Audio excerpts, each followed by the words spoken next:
Is-song popolari X'impurtani tal-kantawtur Filip Vella natat fasla ġdida mill-grupp Mara. Din il-verżjoni ġdida nstema tal-ewwel darba fil-pubbliku wara nofsinhar il-ġimgħa fuq One Radio waqt il-programm The Friday Afternoon Show ta' Albert Zamit. Waqt is-serata tal-klassiċi tat-tieni edizzjoni ta' Mużika Mużika, il-Festival tal-Kanzunetta Maltija, wieħed mid-duetti li kien fuq fom kulħadd kien proprju dak ta' X'impurtani bejn il-kantawtur Filip Vella u l-grupp Mara. Dik ir-rappreżentazzjoni tant niżlet tajjeb mal-pubbliku li l-midja tal-kuntatti soċjali kienet miżawda kummenti pożittivi u suġġerimenti biex wara l-festival il-grupp Mara joħroġ il-verżjoni tiegħu ta' din il-kanzunetta tal-widna u bi kliem soċjalment impenjattiv. Dik kienet ukoll l-ewwel darba li wera wiċċu lill-pubbliku il-grupp Mara li huma magħmul minn Alexia Farrugia, Annabel Vella, Rachel Lowell, Marija Spiteri u Ruth Portelli. Il-kanzunetta X'impurtani bil-kliem ta' Mario Fenek Caruana u mużika u vuċi ta' Filip Vella kien oriġinarjament ħareġ għal YTC bħala parti mill-album tal-20 edizzjoni tal-Festival Lanja tal-Poplu fl-1995.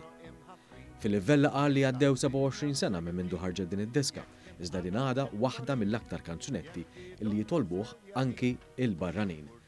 Filip Vella kien ukoll il-moħħ wara l-kunċett tal-grupp Mara. Dwar is-serata tal-klassiċi waqt Mużika Mużika, Filip Vella stqar kemm baqa' impressjonat bir-rispons tal-pubbliku. Qal li kien jaf li l-kanzunetta kienet se tinżel għasel man-nies, iżda jemmen illi kienet din l-interpretazzjoni li verament ħallit impatt. Fil-jiem ta' wara t-tieni edizzjoni ta' Mużika Mużika, il-grupp Mara reġa' lura fl-istudio biex jaħdem fuq materjal oriġinali u kien hemmhekk illi l-idea li tingħata libsa ġdida lil X'impurtani ħadet il-ħajja. Fil-ġimgħat li għaddew ġie ppjanat ir-rilaxx tal-kanzunetta mid-disinn tal-qoxra għall-iskeda tal-programmi fuq ir-radju u t-televiżjoni li l-grupp se jkun qiegħed iżur biex jivara l-kanzunetta. Kien il-preżentatur ta' One Radio Albert Zamit l-ewwel li daq din il-kanzunetta fuq il-frekwenzi radjofoniċi Maltin. Miegħu fl-istudju kien hemm tnejn mill-kantanti tal-grupp Mara, Annabel Vella u Rachel Lowell, li qasmu mas-semmija ta' One informazzjoni u emozzjonijiet dwar il-formazzjoni tal-grupp, l-ewwel passi tiegħu u l-pjanijiet tiegħu għall-futur fosthom il-parteċipazzjoni fl-edizzjoni li jmiss tal-Festival Lanja tal-Poplu.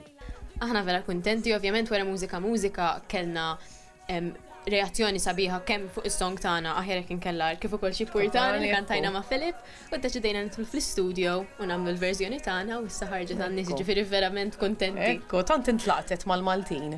Tant niżlet għasel li ddeċidejna noħorġu hekk bħala single ħalli wkoll tkun tintaq fuq kull stazzjon tar-radio jsibuha kollhom. Nżommu ħajja l-kanzunetta ta' Filip ukoll. Billum l-10 ta' Ġunju X'impurtani, interpretata mill-grupp Mara, hija disponibbli biex tindaq jew tinxtara fuq il-pjattaformi ewlenin tal-mużika diġitali.